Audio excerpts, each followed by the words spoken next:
So section 1.1 talks about sets. We actually talked about set theory in Algebra 1. So number sets are one of the things we talked about last year. Natural numbers, 1, 2, 3, 4, 5. Whole numbers, 0, 1, 2, 3, 4, 5. Those were just sets, all right? They talk about the actual definition of the word set. The actual definition is just in a collection of objects. It actually doesn't have to be numbers, all right? If I said the set of students in my geometry class, I would actually list your names out, okay? And so sets are just a collection of objects. Doesn't matter if it's numbers, if it's people, if it's things. It's a collection of something, and you are just grouping them for some reason, like I said, as in a class. Sets are named with a capital letter normally. That's almost always how you're going to see it in this book. And so if I wanted to name the set of geometry students, I would name it with a capital letter, all right? And then you'll see these braces is what they're called, little curled brackets there, which is hard to see. Let's do this in a different color. Geometry, and then I did these little braces there. And then I would start listing the names with a comma. So I'd have a name and a comma, a name and a comma, and I would list all 28 of y'all. And then I would close the other side with those braces as well. Objects within the set are called elements or members. So if I had one specific name, like Vivian asked a question, so her name would be an element in my set of geometry students, okay? And so each specific element is within a set. Elements, if I just were write an element, I wouldn't write the braces around it because that would indicate another set. An element doesn't have braces around it. An element is within a set. The set itself has the braces or the brackets around it. So you want to make sure you name it with a capital letter, that you put these braces around it. We're going to talk about different ways to write it within it as well. There's actually two ways to describe a set. You can do like I just did.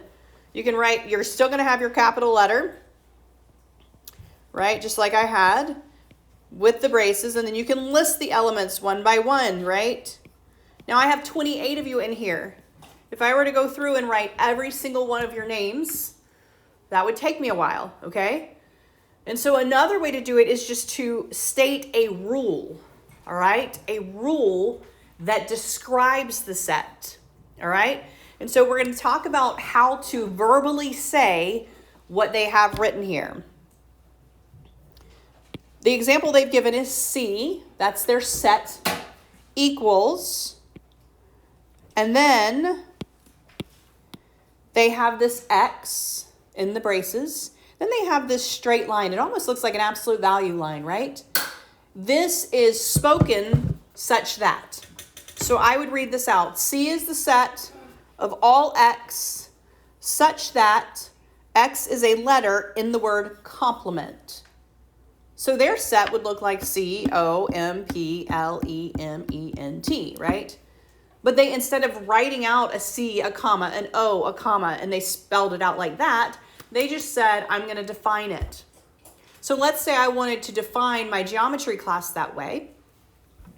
I would say G, that's my geometry class, equals, I would still use my braces, and I would say X, because that's just a variable representing a student, such that I would write my line, X is a student in geometry. So I could write my set those two ways. I could either list every single person's name, or I could write a rule. And the rule would be written with an X, the line that represents such that, and then the description of what I actually want in my set. Two ways to write your sets. They want me to describe this set P. They've actually told me what to name my set. My set is P, using both the list and a set builder notation. So if I were to do a list, I would say, well, P. And I would say, well, this looks like an armband for those of you that like to work out with your cell phone. This is a case. They're telling me this is a screen cover, so I'll go with it. Screen protector. I have a charging cord, and a car charging cord, right? I have earbuds, and I have, this is, they're saying a battery, so we're gonna go with that. All right, so I have all my little pieces there. That is a list. So if I wanted in a list, this is what I would do. I would list the elements. They also said set builder notation. Set builder notation is when you describe it with a rule. So if I did it with set builder notation, I'm going to write it a little bit differently. I'm going to say X such that X is a cell phone accessory. And they actually named the person, but we'll just go cell phone accessory. All right. So 2 ways to do it: list or what's called set builder notation. And so there are times when I'm going to actually tell you use set builder notation, and that's what I'm looking for. I'm looking for the X with the line such that and a description of what X represents. In numbers, sometimes it'll be X such that X is greater than 3. That represents all the numbers bigger than 3, as opposed to saying 4, 5, 6. And so, and when you get like that, you need to actually say integer, or else I'm going to say bigger than 3 could be 3.1, 3.2, and all my rational numbers. So when you start doing set builder notation with numbers, you're a little specific in that you tell me the number set it comes from and maybe the greater than, less than, or what it does not equal. All right. So for number 2, your instructions told you to describe using a list of elements. They actually gave it to you in set builder. They wanted you to write it in the opposite. So you should have had C equals, and then your brackets there, red, white, and blue are your 3 colors of the United States flag. B, so the pattern here, what's the pattern? For that pattern, you would have had to be a little more descriptive. X such that X starts with 0, because you have to tell where your pattern starts. This is a little more difficult. And adds odd numbers, or consecutive odds. Consecutive odd numbers. You could write it that way if you wanted to. They did it with the squares. So here they said X such that X is a perfect square. All your perfect squares are positive. Your lowest perfect square is 0. The ... is an ellipsis, which means and so on. It keeps going indefinitely. So if you did a perfect square, that would be it. If you did the other one, you're going to have to be a little more descriptive, because you don't exclude negatives if you don't tell me where you start. So you have to tell me where you start and then what you go from the pattern there. We're going to look at the term. So there's a lot of symbols in set theory. The first symbol that they introduce is this, what looks like an elongated E. It will help you remember what the symbol stands for, but because the symbol means is an element of. Is an element of. For example, 4 is an element of the set that we just did of squares, right? 5 is not an element of perfect squares, all right? And so you will see this used with element. So if I said 4 is an element of, and I think they had B, we would do something like this, is an element of B, but 5 is not an element of the set we just did. So that elongated E means is an element of, okay? Now you have a special set which has nothing in it. That is called a null set or an empty set, and there are actually notations for those as well. You can notate an empty set with just empty brackets here. You draw the beginning and ending bracket with nothing in it. That means empty set. Typically, I will write it like this, a 0 with a line through it. Actually, it's more like an O, but it's a 0 through it, like an O with a line through it. Means null set. So either one of these mean empty set. And so if I were to say, what's the intersection of these two, and they don't intersect, then it would be the empty set. So if I said, what's the intersection of the geometry class and the senior class? That's an empty set. There are no seniors in geometry, okay? I've had that before, but this year, no. And so if I were to ask for something and your answer is the empty set, this is what you need to tell me, all right? You could write out the word empty set, or you could write your empty braces or your circle with a line through it. Some special types of sets here. Equal sets. Equal sets are sets that are containing the same exact elements, all right? Oh, it just jumped. We're going to look at the term equivalent, but Equal means they have the same exact elements. Equivalent means they have the same number of elements. So if they're equal, and you actually are using an equal sign, they have the same exact elements. Equivalent means the same number of elements. Equivalent, same number. Equal, same exact ones. Subset.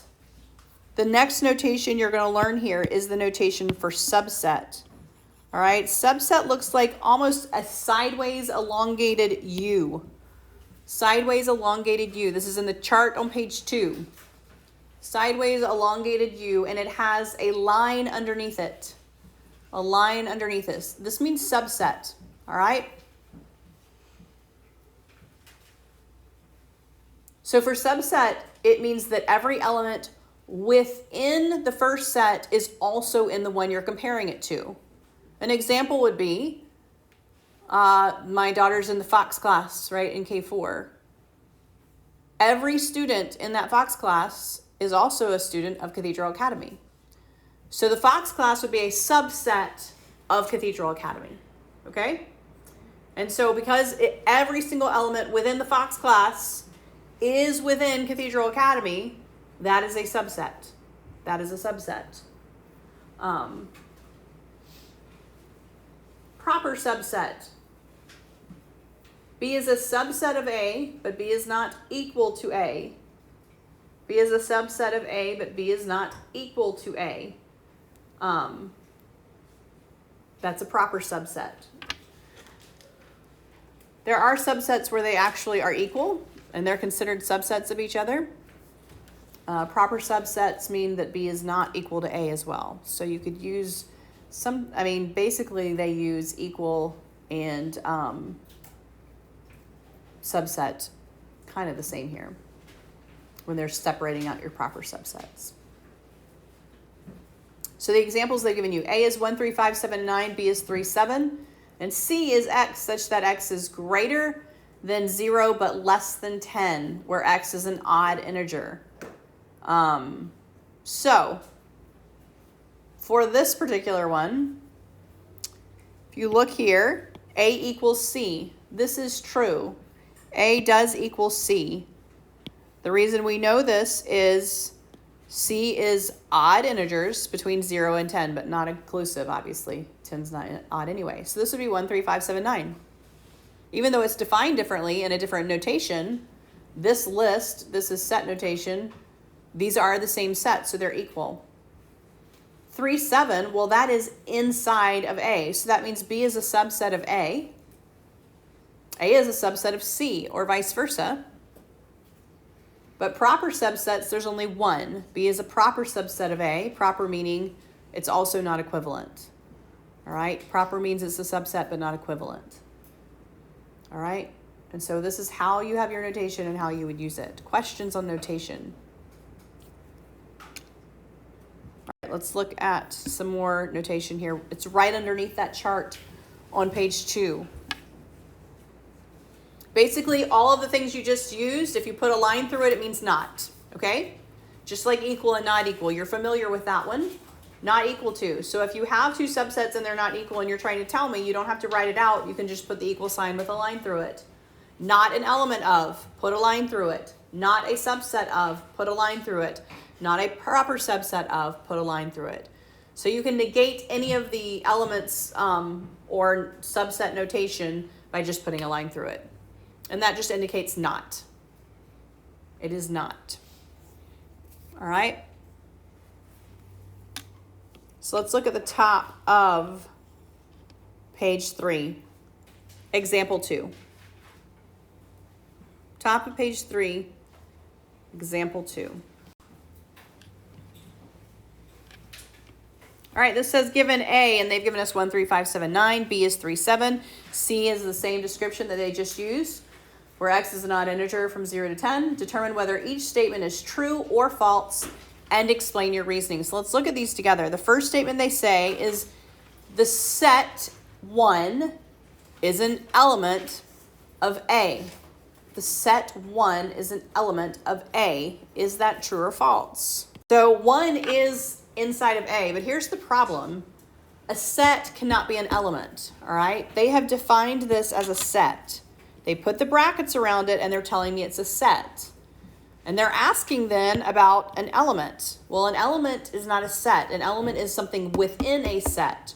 So had they written it like this, 1 is an element of A, that would be true, okay? The element 1 is an element of A. However, you cannot have a set listed as an element. So this one is false because they wrote that as a set. You can't have a set as an element. A set by definition is a group of elements.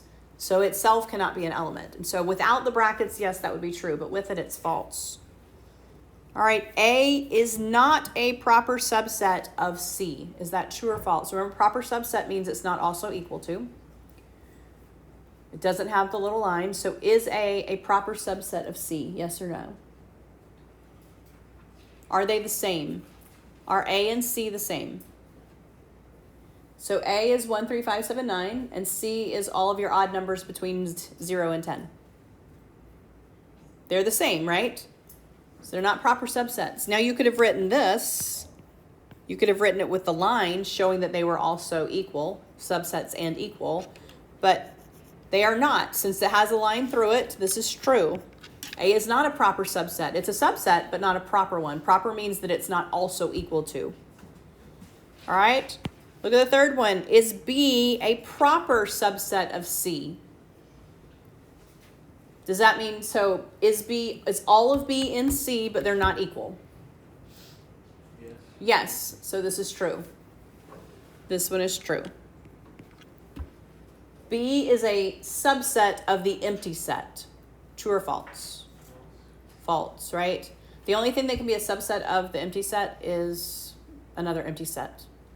And it would, I mean, they're always subsets of each other, obviously. All right? So this is false. So you need to learn to read your notation. So go ahead and try these. 6, 8, 10, and 12. I did not give you your instructions here. I only gave you the actual things so we can go over. So make sure you read your instructions for 6 and 8. Those are together, and then 10 has another set of instructions, and 14 has another set of instructions. 6 has 3 elements, 6, 7, and 8. K has 3 elements, M has 4 elements. They're not equal, and they are not equivalent. They don't have the same elements, and they don't have the same number. L is man, son, brother. N is woman, daughter, sister. Those are not the exact same elements. They're the same number, so they are equivalent. Number 10, they said translate into symbolic notation. Set A is a subset of L. You would have written A with your subset notation L. Number 14 says translate each symbolic expression into a written sentence. 3 is an element of set A. 3 is an element of set A. 3 is an element of set A. The last thing we're going to talk about is Venn diagrams, all right? A few minutes, we're going to get through it. All right, so we ended yesterday starting into sets a little bit. Universal set. This means some set that has been defined for you that contains all the elements within the other sets. So for example, if I said the universal set is all numbers from 1 to 100, integers, we'll say from 1 to 100. And then I had a set A that was 2, 4, 6. And then set B, which was odd integers from 1 to 100. A and B would be within the universal set. So the universal set is like the global set. That's why it's called the universal set. So if I were to use Cathedral Academy as my universal set, there's a ton of subsets within that. I could do subsets by grade. I could do subsets by classes, right? I could do subsets by athletics if I wanted to, or arts. There are lots of subsets within the universal set of Cathedral Academy. On a Venn diagram, the universal set is always represented by this rectangle. And there will be some things that might fall in the universal set, but they don't fall within a subset, okay? So for example, if I were to list all of the grade levels, we also have teachers that are in Cathedral Academy. And so they may fall out here in this rectangular box, but they might not be inside a circle of necessarily a grade, all right? And so the universal set is your global set, and that is your rectangle. And then your little circles, they represent these subsets within that universal set. Sometimes they can fall within each other, okay? So the example maybe is if I were to use my calculus class, because it's one person, right? My calculus class completely falls within the senior class. I don't have any students in my calculus class that are outside of the senior class. So if I were to write that as a set with a Venn diagram, B would be my calculus class and A would be the senior class because A is completely inside of B, okay? And then you have some sets that are maybe within the universal, but they don't touch each other at all. And so if I were to say, well, my senior class and my Algebra 1 class, they are both within the universal set of Cathedral, but there is no overlap at all. So they don't even touch each other. I don't have any students that are in the senior class that are also in my Algebra 1 class, okay? And so Venn diagrams are just a pictorial representation of your sets, all right? That's all a Venn diagram is. It's used in literature a ton, all right? And so if you have some character studies in literature, a lot of times they'll draw these Venn diagrams where characters overlap or where characters don't overlap or whatever when you're talking about character study or something like that. And so Venn diagrams are not just a mathematical, but they're more of a logical concept, all right? If you look at these two terms, union and intersection, union puts all the elements together. So if I said the junior and senior class, the union of them, it would be every single kid in junior and senior class. If I said the intersection of 10th grade homeroom and geometry, it would just be the kids that cross both of those, okay? So union is all of the elements put together. Intersection is just where they cross. Think about Ashley Phosphate and Dorchester Road. Intersection is literally where those two roads cross. It's not the whole road. It's just where the two cross. That's what intersection means. All right. The notation for union is very easy because it looks like a U. All right. So the notation here looks like a U for union. For intersection, it looks like the upside down elongated U or wide U. So union is what looks like a U. Intersection is what looks like the U upside down. All right. Now let's look at union and intersection, which is what your handout is really more about. Union versus intersection. All right. So if I were to go along the same element here and say union, union is combining everything within the two sets. So if I were to say my geometry class and my 10th grade class, the union of those, all right? It would include my entire geometry class, including some 9th graders, right? And it would include the entire 10th grade class, including the ones not in here, okay? And if I were to say union, I would list every single student that was in my geometry class as well as in the 10th grade class. That's the union of those. It's like if we were to bring all the kids in here that are in geometry or are just a sophomore, including the ones that aren't in geometry. We're union. We're putting them together, okay? That is union. Intersection is only where they overlap. So if I were to flip that and say I want the intersection of my geometry class and my sophomores, it would only be the students in here that are both in geometry and are also sophomores. It would not include any 9th graders. It would not include any 10th graders not in this classroom, okay? That is intersection. It's literally where they overlap. If you're a football player, that's what intersection means, right? If they have an interception, it's from the same base word, interception. What has happened? We have another player that has come between my quarterback and my receiver, right? He has taken that ball. When I talk about intersection of two roads, Ashley Phosphate and Dorchester, I am not talking about the entire road. I am talking about literally where they cross over each other. Intersection is only where they cross over. Union is where you put them all together. That is the difference between those two. Union, you can remember the notation because it actually looks like a U, all right? Intersection just flips it upside down. It's the opposite of union, all right? It's only where they cross over. So we have one more term, complement, is everything not in the set. Another way that you'll see that is this little squiggly line, everything not in the set. So if I said, the complement of my geometry class for the Cathedral Academy, it'd be a ton of students, right? Be everyone not in geometry. That would be the complement of that particular set. Everything not in the set. That's what complement means. Not in the set. All right, so union puts them all together. Intersection is only what crosses over and complements everything that's not in it at all. All right, that's your notation. The last little bit of notation here is complement. Complement just means not or exactly opposite of the set I'm talking about, okay? So if I were to say the complement of the senior class within my universal, it would be a whole bunch of students, right? Because senior class only consists of, 12? So every other student that is at Cathedral Academy that is not a senior would be in the complement of the senior class. Complement means just not. And so it can be represented by this little dash that you see right here, this dash, or it can be represented by this little squiggly line here, also means not. You'll see both of those notations pretty regularly throughout set theory. There are some other notations. These are the most common. It just means not. All right? Here's some Venn diagrams that represent it.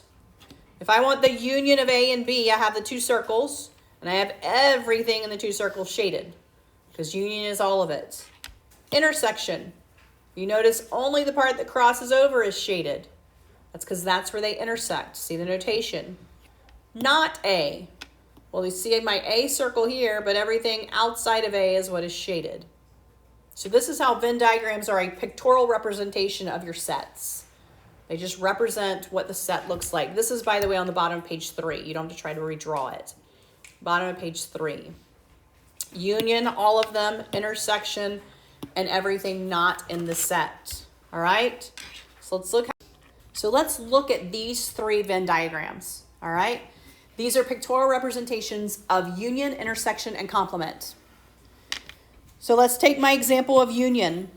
If A is my geometry class and B is the sophomore class, then I would have all my geometry students here. And in this little part, I would have all my geometry students that are also 10th grade. Because they fall not only in my geometry class, they also fall in the 10th grade circle. And then over here in the 10th grade that is not in this intersection piece, I would list all my 10th graders that aren't in here. But you see the whole thing is shaded because the union would be all of those students, all of them. This diagram would look exactly the same as far as the names go. In A, I would list all of my geometry. In B, I would list all of my 10th grade.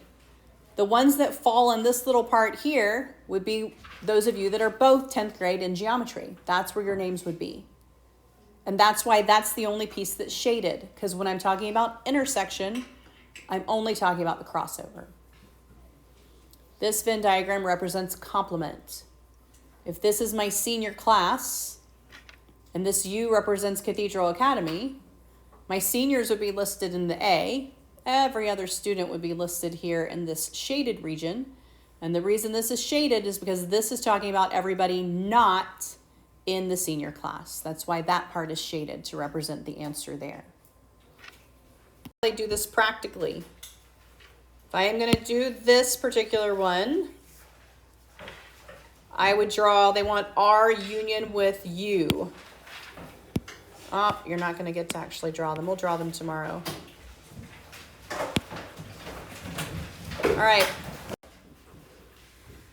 All right, so this wants me to do these operations. And they've actually given me my Venn diagram, but I'm going to draw it so that you can also draw it with me here.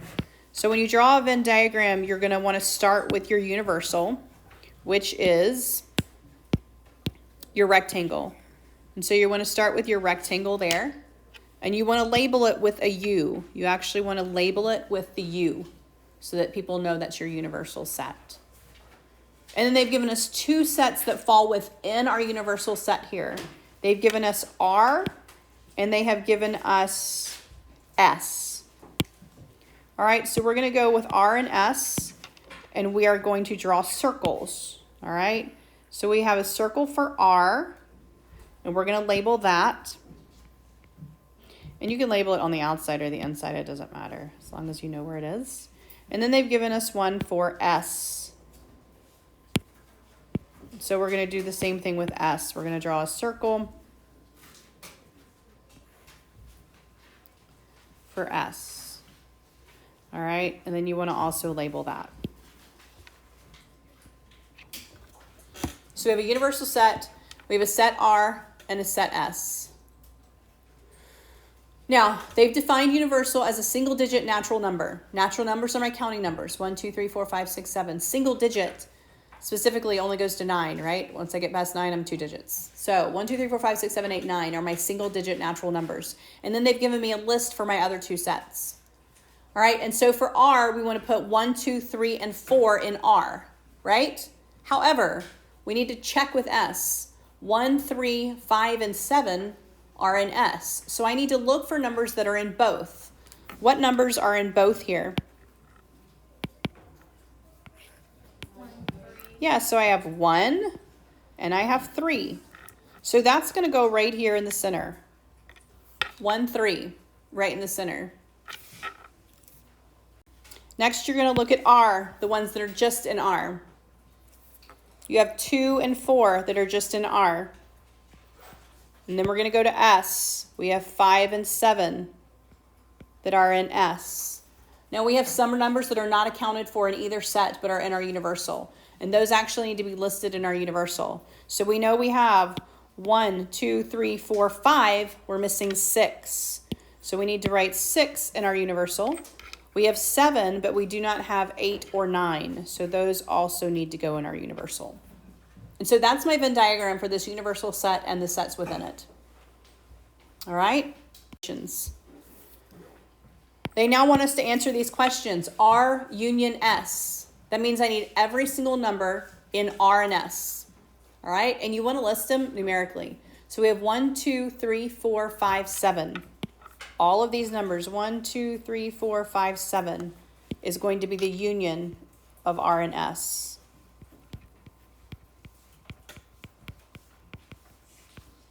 That would be my union. All right? The next thing they want is my intersection of R and S. My intersection is only going to be the ones that fall here in the middle. So I'm going to say 1, 3, right? And then the last thing they want is the complement of R. And so I'm going to list every number that's in the complement. This includes the 5 and the 7, as well as the 6, the 8, and the 9, all right? Because it means compared to the universal set. So we would have 5, 6, 7, 8, and 9 that would be in the complement of R.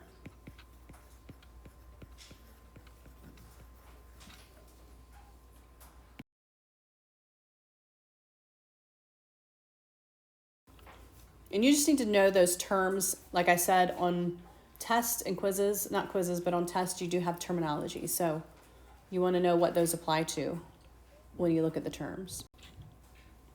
All right, let's look at this example really quickly. Example 4, middle of page 4. They have given us R, S, and the universal set again. All right? And these are actually the same exact ones as our prior example. And it wants us now to do some things with complements. They want the complement of R intersected with S. So let's think about that. We want everything that is a complement of R that also intersects S. Now, if we just look at complements here, so if I were to shade just the complement of R, that would be everything not in the circle of R, right? So that's everything not in the circle of R. That's the complement of R, okay? And I want to intersect that with everything that is in S. So if I were to shade everything that is in S, then you can see where these overlap. These would overlap, oh, not there. These would overlap right here. Not in R, but is in S. And so if I were to look at it that way, I can see that my intersection there is just going to be 5, 7.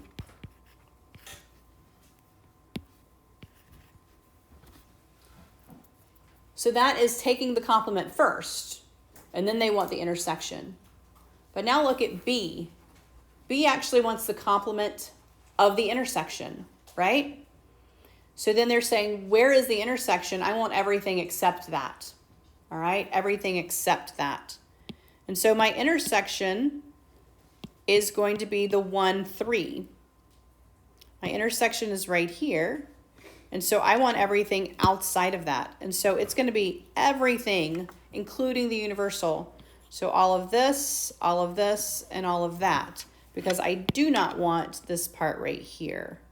It is the complement of the intersection. So when it's in parentheses, you want to take the intersection first and then apply the complement or anything else they're asking for. So if I were to list this one out, I would say that I'm going to have everything except 1, 3. So I would have 2, 4, 5, 6, 7, 8, and 9. That would be the intersection first and then the complement. So for 24, they gave you sets A, which is 1, 3, 5, 9, B, which was 2, 3, 7, 9, universal natural numbers. And then they wanted you to draw a shaded Venn diagram illustrating the result. So for 24, the result you should have gotten was 3, 9. All right, intersection. Your Venn diagram then, you couldn't have listed all the universals because it's natural numbers. So that would be a little bit impossible there. But you would want to list the other ones. And so you want to do your 2 circles. You want to label your 2 circles. And then you want to shade the region that it represents. Intersection would be shaded right here. The intersection would look like that. All right. For 32, the union of those two would have been 0, 1, 2, 3, 5, and 6. 32 gave you different sets there. And then the shaded diagram there would look similar. You would have your 2 circles inside of your rectangle universal. You want to label it M and K, and then your shading would look like this. It would be all of it. Union would be all of those. All right.